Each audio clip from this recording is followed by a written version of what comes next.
Vous l'avez vu sur l'image, vous l'avez vu dans le titre, une nouvelle rumeur aujourd'hui, un classique du mercato, pas mal de noms évoqués au PSG, nous on essaie de faire un peu de tri en ce qui est possible ou non, ce qui nous plaît ou non, même si, bon bah des fois il y a des joueurs qu'on n'attendait pas spécialement qui viennent, des fois il y en a des qu'on adore qui ne viendront jamais, c'est comme ça, on essaie de faire le tour un peu de tout ça en faisant, je vous le dis, vraiment un minimum de tri, sinon il y aurait 40 000 noms par jour, et donc aujourd'hui Julian Alvarez, Julian Alvarez peut-être même plutôt si on essaie d'être précis, en tout cas vous le voyez, je suis tout seul, ce sera quand même avec plaisir. Répondez-moi ensuite dans les commentaires pour savoir à quel point vous y croyez, le jour vous intéresse. On va faire le point sur tout ça.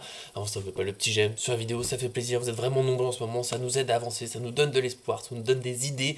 Rejoignez-nous aussi en vous abonnant, on active la cloche, comme ça on manque rien de nos vidéos sur le PSG. En ce moment très mercato bien sûr, des débats arrivent toujours. Mais bon, faudrait que je sois plus que un ou deux, on veut faire plutôt des débats à 3, à 4 si possible. En tout cas on sera là toute l'année, ça continue, mercato, analyse et autres, des fois analyse en images quand il y a des matchs, en ce moment forcément non. Voilà, on va se lancer, Julian Alvarez, c'est parti, Julian Alvarez. Je me bats pour dire Julian Alvarez puisqu'il est argentin et que je suppose que du coup ça suit les règles de l'espagnol, mais on sait jamais, des fois il y a des noms un petit peu surprenants, mais je pense quand même. En tout cas on va l'appeler surtout Alvarez, maintenant cet attaquant de 24 ans de l'Argentine, donc international argentin, champion du monde même si c'est pas celui qu'on évoque le plus, mais il est bien champion du monde, et il a joué pour de vrai, c'est juste que tout le monde a pensé à Messi, forcément. Il est sous contrat à Manchester City jusqu'en 2028, donc il y a encore du temps. Et voilà que ce mercredi soir est née la rumeur d'un intérêt du PSG, rumeur quand même pas trop obscure, entre guillemets, on va dire, ou qui vient de nulle part, Fabrizio Romano. Alors je sais que certains l'aiment pas trop, parce que parfois ces infos ressemblent aux autres et autres, mais quand même, il a souvent été fiable, il y a même des clubs maintenant qui l'appellent pour faire l'officialisation de leur transfert, enfin voilà, et il s'est fait un nom, on est obligé de suivre un peu ce qu'il dit, et d'après lui, il y a un intérêt important du PSG pour Alvarez, il y a eu des informations qui sont prises avec le champion du monde qui aimerait jouer davantage en club, ce qu'on peut comprendre, parce que Manchester City, il reste globalement une doublure, il a pu pas mal jouer pendant la blessure d'Erling Haaland, mais sinon c'est vrai qu'il doit souvent un peu partager le temps de jeu, plutôt des entrées en cours de match ou jouer les matchs moins importants entre guillemets, donc ça pourrait le fatiguer, ça on peut l'entendre, je donnerai mon avis plus globalement après.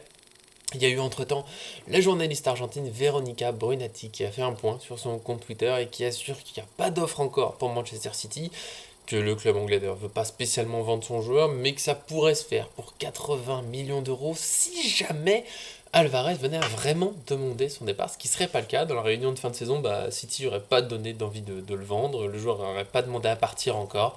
Et elle précise, mais ça c'est un peu voilà, un truc que je vois souvent, mais qui se confirme très rarement, que l'Atlético de Madrid, Manchester United et Chelsea, qui sont aussi un peu évoqués dans ce dossier ces dernières semaines, enfin, en tout cas comme club intéressé, ne pourraient pas payer les 80 millions d'euros. Oui, ça j'ai du mal à y croire, parce qu'on parle de club assez riche, dont ça a pas mal recruté, donc bon, on sait jamais, difficultés financières et autres, mais bon, si c'est pour un très gros joueur, on peut faire un effort, mais bien sûr, le PSG en serait capable, sans dire qu'il va le faire, mais d'après elle, le PSG est même le seul club capable de payer cette somme, ce qui me paraît un peu exagéré, voilà, je me demande si on s'est refait un peu sur la rumeur, mais c'est le prix, moi qui m'intéresse, 80 millions d'euros, parce que je suis pas sûr que ce soit beaucoup moins, ce qui est très cher pour un joueur qui est d'habitude une doublure, mais c'est dire toutes les qualités d'Alvarez, et notamment ce sens du collectif, parce que bon, là il y a une rumeur qui dit qu'il réclame plus de temps de jeu, mais au final, sur ces 2 années à City, je suis pas City au quotidien, mais quand même un petit peu, comme beaucoup, et j'ai des amis qui sont fans de City, j'ai pas vu spécialement de problème avec Alvarez, qui est surtout régulièrement un joueur très intéressant, un joueur, en fait, extrêmement décisif pour son temps de jeu, qui est quand même, voilà, on est plutôt sur de la quinzaine de buts, une dizaine de passes décisives par saison, mais en étant, voilà, il joue plutôt dans l'axe, c'est quand même très sérieux pour un joueur qui joue pas énormément, qui passe souvent titulaire, qui enchaîne pas forcément les matchs. Après, c'est peut-être pas l'un des meilleurs attaquants au monde, absolument, mais ça dépend aussi de ce qu'on... C'est pas l'un des meilleurs buteurs au monde, mais dans ce rôle un peu hybride, je pense qu'il a sa place assez haut, parce que oui, c'est pas, il a joué pendant que Haaland n'était pas là, mais c'est un style très différent. Il fait, je crois, 1m70, si je dis pas de bêtises, j'ai plus là sous les yeux en vous parlant, je veux pas dire de bêtises, mais il me semble bien que c'est ça que j'ai vu. Pas très grand, je vais vérifier tout en parlant. C'est pas un buteur qui va occuper la surface de son physique, qui va aller mettre des coups de tête et des coups de tête, voilà, c'est bien 1m70. mais c'est un joueur beaucoup plus mobile, qui décroche, qui va aller demander la balle entre les lignes, qui va lancer des actions. C'est pour ça qu'il a beaucoup de passes décisives. C'est quand même pas rien, ça compte aussi dans les stats d'un attaquant. C'est un attaquant qui permet d'avoir une certaine variété, je pense, dans le jeu. Voilà, 10 passes décisives cette saison, 6 la saison dernière, 23 buts, 19 buts cette année. C'est pas mal, on est quand même autour de la vingtaine de buts. Là, 10 passes décisives, c'est vraiment des belles stats pour un joueur qui, encore une fois, n'est pas le joueur qui joue tout le match, tout le temps. Il joue régulièrement chacun des matchs, mais plutôt comme un remplaçant. D'ailleurs, il n'a pas joué qu'en pointe, des fois il joue un peu plus reculé. C'est là où je me dis qu'il peut être intéressant pour ce PSG, Luis Enrique, et même beaucoup de grosses équipes. Il est assez polyvalent. On peut le mettre en pointe avec son style à lui, mais il peut le faire, il n'y a pas de souci. Il peut marquer des buts, il peut jouer un peu en 10, il peut être ailier. C'est pas un ailier comme Dembélé, c'est pas un ailier percutant dans tous les sens, mais il peut le faire. Et du coup, dans notre formation, pour l'instant en tout cas, et comme on le voit souvent dans le foot, d'ailier milieu offensif, le joueur un peu dans le demi-espace, qui est là quelquefois pour déborder, qui va rentrer dans l'axe pour perturber la défense, pour aller mettre des buts, pour libérer le couloir au latéral. Hein. On peut penser à Hakimi sur la droite, Nuno Mendes à gauche. Hein. Ils n'ont pas besoin de quelqu'un qui déborde pour eux, plutôt qu'on leur fasse de la place, qu'on les serve. Ça, je pense qu'il peut très bien le faire. C'est un joueur qui a une expérience quand même qui est folle. Du coup, il a gagné des champions, Manchester City, des premières ligues, la Coupe du Monde avec l'Argentine. Donc voilà, que 24 ans, mais déjà un gros vécu. Même si c'est pas un joueur qu'on voit beaucoup dans les médias dans tous les sens. Un joueur assez discret, sérieux. Ça me plairait pas mal, en fait, au PSG. Je sais pas si c'est le joueur qu'il faut, mais voilà, on a une piste Kvaratskhelia qui est compliquée. Tous les joueurs sont compliqués. Quand on cherche les gros joueurs, dans les meilleurs joueurs, c'est toujours compliqué.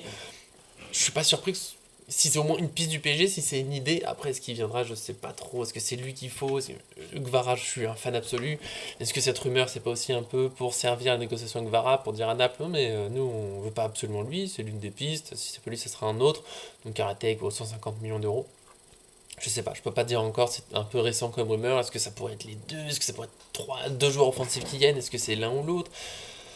Je sais pas, mais Alvarez, je trouve que c'est un joueur très intéressant. En tout cas, c'est dur à rejeter quand. Bon, bah là, on a de très bons joueurs, mais lui, c'est quand même vraiment du très très haut niveau. Après, il faudra voir exactement le prix. Est-ce que vraiment il a envie de venir en PSG? Quel rôle? Est-ce que c'est Ramos, éventuellement, qui sort? Est-ce qu'il sera en concurrence avec un Asensio, par exemple? Peut-être plus proche de ce profil, beaucoup plus proche de ce profil-là que de Ramos.